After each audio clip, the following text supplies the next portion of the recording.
주택시장은 어떻게 될지 두 가지로 분류해서 제가 말씀드릴 거예요. 그러니까 제가 생각하는 이제 향후에 주택시장은 어떻게 개편이 되고 어떤 주거용 부동산을 보는 게 과연 좋을 것인지 볼 건데, 지금 이제 그럼 주택시장에 대해서 분석 같이 한번 들어가 보도록 할게요. 자, 앞으로의 주택시장은 어떻게 될 것이냐, 딱 두 개만 썰 풀어볼게요. 첫 번째가 인구 감소가 되고 있죠. 이거는 결정된 미래죠. 인구가 감소되고 있고 인구가 이동이 되고 있고 인구 변화의 영향이 부동산 시장에 반드시 미칠 것이다. 왜?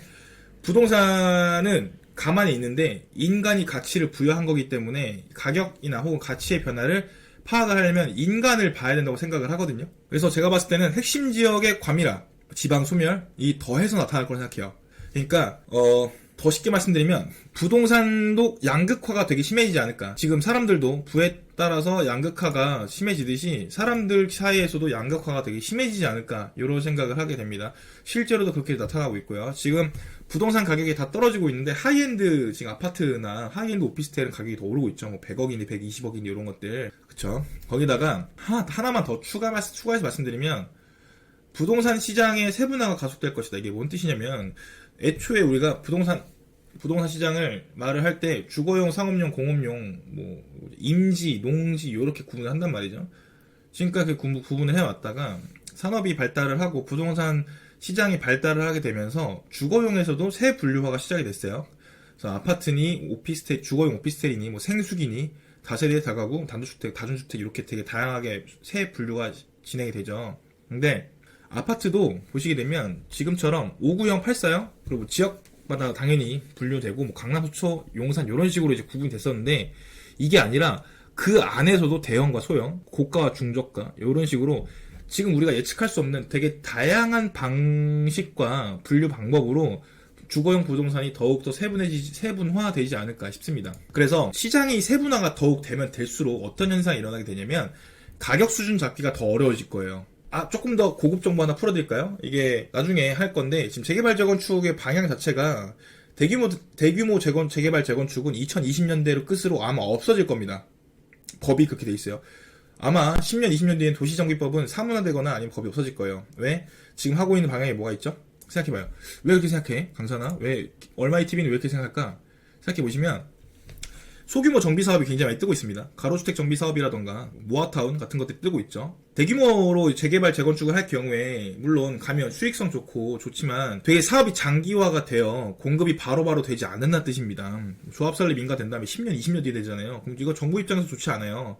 그래서 소규모 단짓기 그룹을 묶어서 이제 공급을 하기 시작을 하거든요. 소규모 그룹을 묶어서 공급을 하기 시작을 하면 어떤 현상이 일어나게 되냐면 가격 수준 잡기가 어려워지게 됩니다. 실예로 우리는 뭐 노원에 있는 벽산 아파트 5,000세대짜리 아파트 가격 수준 잡기는 굉장히 쉽지만, 강남구에는 나홀로 아파트 있죠. 10세대, 20세대 이런 아파트들의 가격은 잡기가 상당히 어렵습니다. 근데 만약에 이론상 서울에 있는 모든 아파트가 혹시라도 만약에 서울에 있는 모든 아파트가 싹 다 나홀로 아파트가 된다면, 평형대도 다 다르고 브랜드도 다 다르고 시공사 시행사 다 다르다면 가격 잡기가 훨씬 어렵겠죠. 맞죠? 이렇게 가게 됩니다. 다시 정리드리면, 지금 정부의 기조도 소규모 지금 조합으로 소규모 정비 구역을 계속 지금 인센티브도 주고 있고요. 용적률도 막 없앴죠. 그리고 막 뭐 몇십억씩도 지원도 해줘요. 세제 혜택도 많고요.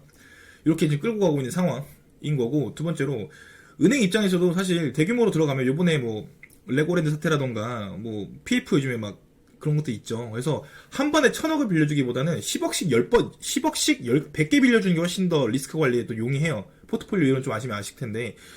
그래서 지금 정부랑 은행 기조가 그렇게 가고 있다. 그렇죠? 그러면 따라서 더더욱 공부하고 더더욱 임장을 더 많이 해야 될 겁니다. 더 노력을 해야 될 거예요. 그리고 이거를 우리 주식시장에서 말하는 효율적 시장 이론을 적용을 해보면 많은 사람들이 많은 정보를 알수록 초과 이익을 얻을 확률은 굉장히 낮아지게 됩니다. 예를 들어서 모든 사람들이 10억인 걸 다 알고 있어. 어떤 아파트가 10억이다를 다 알고 있다면 그 누구도 10억보다 높게 사지 않을 거고 10억보다 싸게 팔지 않을 거예요.